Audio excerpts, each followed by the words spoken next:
En entrevista para La Crónica, el economista Enrique Rovirosa habló acerca de la situación financiera en este 2010 y las expectativas para el 2011. Este año definitivamente fue mejor que el año pasado, donde, pues como todo el mundo sabe, la crisis nos afectó de manera considerable a nivel nacional con una tasa de crecimiento negativa de poco más de 6%, cosa que fue histórico porque no se había dado en muchos años una situación de una caída en el Producto Interno Bruto tan grande como ahora, ¿no? La crisis realmente no se generó en el 2009, sino que ya venía desde 2008, con tasas de crecimiento prácticamente de cero. Fue un poquito más de 0% según el INEGI, de 0.5 o 0.4 si mal no recuerdo. En este 2010, aunque tampoco tenemos cifras oficiales, algunos estimamos que la economía sí se recuperó en el caso de Baja California, pero marginalmente.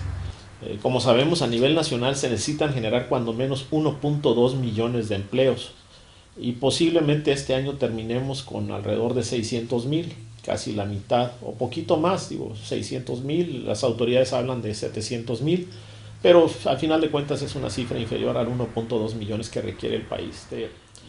En la medida que se recuperó, repito, la economía norteamericana, el sector exportador tuvo un comportamiento positivo, y de ahí que vamos a tener un crecimiento de la economía nacional quizás superior al 3%, superior al 5% o alrededor del 5% para este año. Baja California ha tenido tasas de crecimiento muy por encima del resto del país, alrededor del 4 hasta el 5 o el 6%, ¿no? Pues para que las condiciones de generación de empleos fueran suficientes, deberíamos estar creciendo a un 8%. Más o menos por cada punto porcentual que se crece en el estado se generan alrededor de 10,000 empleos formales, ¿no? Entonces, si queremos generar 80,000 empleos formales anuales, deberíamos estar creciendo alrededor de un 8%. Ese sería la meta, el idóneo para Baja California. Pero desgraciadamente, pues comparado con algunos estados, hay estados que van a crecer muy por arriba del 5%, ¿no? Hay estados que van a crecer al 6 o el 7% este año, mientras que nosotros vamos a estar por debajo de esa media nacional que, como te dije hace un momento, pues se espera que sea alrededor del 5% para este año, ¿no? Dependemos mucho de lo que sucede en las economías de los estados colindantes. Entonces, si la economía de California, por ejemplo, que ha sido una de las más afectadas por la crisis en los Estados Unidos, no crece, pues obviamente eso nos impacta a nosotros, ¿no? Como te decía, pues en el caso de Baja California, la crisis para nosotros venía desde el 2008, cosa que se ha visto reflejada en una caída drástica en términos de cruces fronterizos. Estamos hablando de que en los últimos 3 años los cruces fronterizos, bueno, no los últimos 5 años los cruces fronterizos han disminuido en más de 20 millones en promedio, lo cual pues es una cantidad muy significativa. Eso debido a qué? Pues debido a, como te decía desde hace un momento, ¿no? Tanto a las restricciones que están imponiendo los norteamericanos para el regreso o la entrada hacia los Estados Unidos, como por el lado nuestro, pues el SEAVE, los retenes militares, la exigencia ahora de documentos en un momento dado para quienes ingresan al país, etcétera, ¿no? Entonces, para que se recupere el mercado interno, pues necesita haber una recuperación del poder adquisitivo de las personas. Entonces, ante un mercado interno muy débil, mexicano, pues obviamente la expansión de la economía mexicana no va a ser tan fuerte como muchos deseáramos. Entonces, estamos hablando de que para 2011 posiblemente la economía mexicana crezca alrededor de un 3.8%. Al menos hasta ahorita son las expectativas más favorables, ¿no? De un 3.8%, que contrasta contra el 5% que vamos a cerrar este año. Entonces, menos crecimiento a nivel nacional.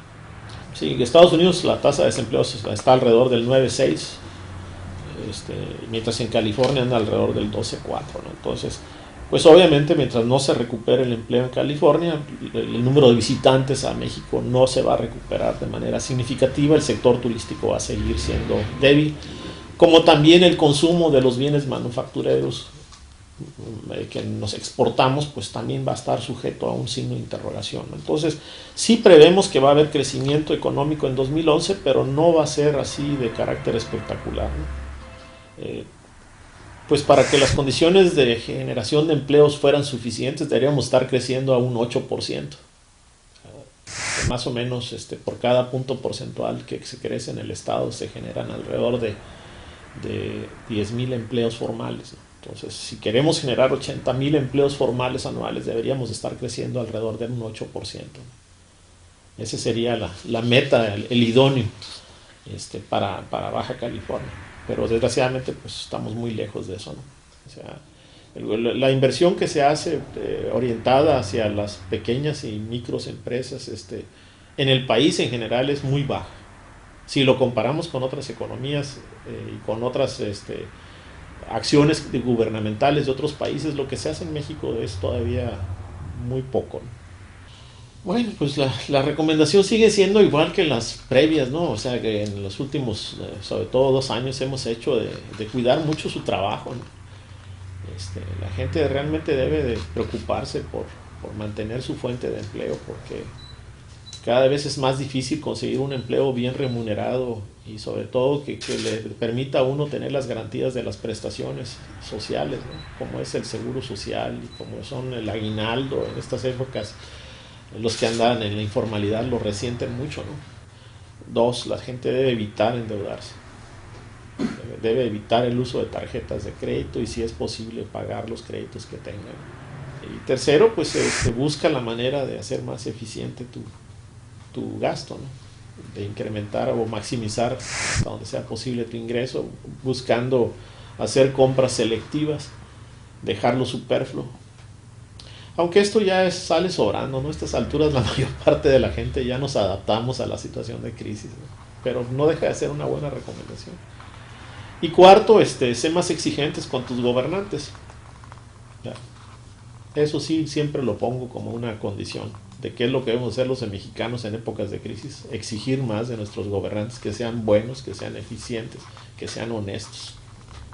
Porque muchos de los problemas que tenemos actualmente, no solamente en México, sino en el mundo ha sido precisamente porque existen falta de eficiencia y falta de honestidad de todos los gobiernos. O sea, la crisis mundial es producto de eso, en última instancia.